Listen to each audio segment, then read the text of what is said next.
The Chinese doll. As families would come and go from Huntington Lake, they would typically bring toys with them as a means of helping keep the children entertained.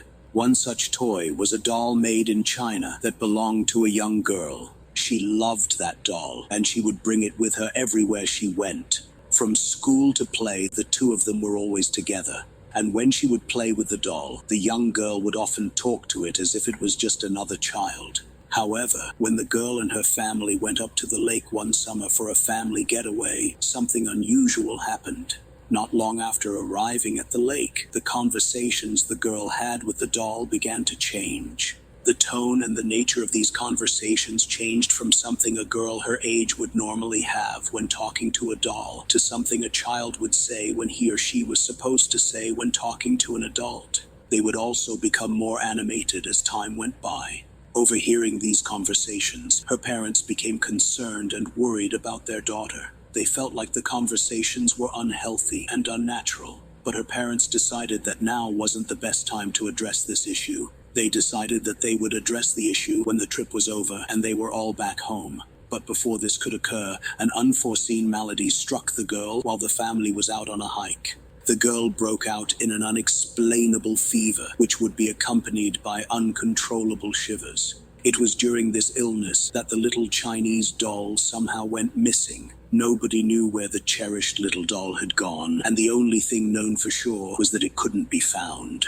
Though they had their concerns, the parents looked as hard as they could to find it, but their search turned up nothing. So when it came time for them to leave, the doll had to be left behind. When the family finally returned home, the girl began to get better, though she never fully recovered from the malady. A persistent sense of chills would stay with her for the rest of her days. After returning home, the girl would occasionally wake up screaming at night due to horrible nightmares that she would have and couldn't explain.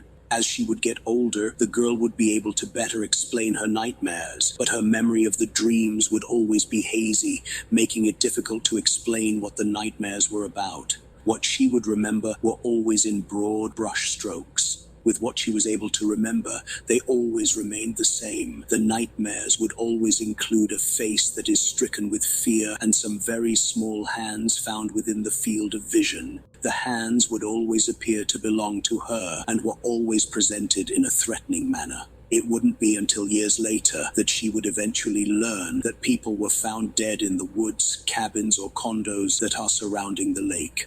With the investigation of the deaths, reports would state that there would be trauma or abrasions found on or around the throat. With the trauma that was found on the throat, it was ruled that a person of short stature was responsible for the marks. However, they could never explain how such a person would be able to strangle a full-sized adult or fully explain the marks found on and around the neck. With the people who remembered hearing about the little girl and the fact that she was stricken with a mysterious illness, some of them would claim that these deaths were somehow connected with the girl's lost Chinese doll. In these stories, they would claim that this doll somehow came alive and began wandering around the mountainside looking for victims. After finding and killing a victim, it would leave little hand marks upon the victim's throat as a macabre calling card. So when you're out enjoying the lake and mountainside, you may want to keep an eye out for this malicious little doll.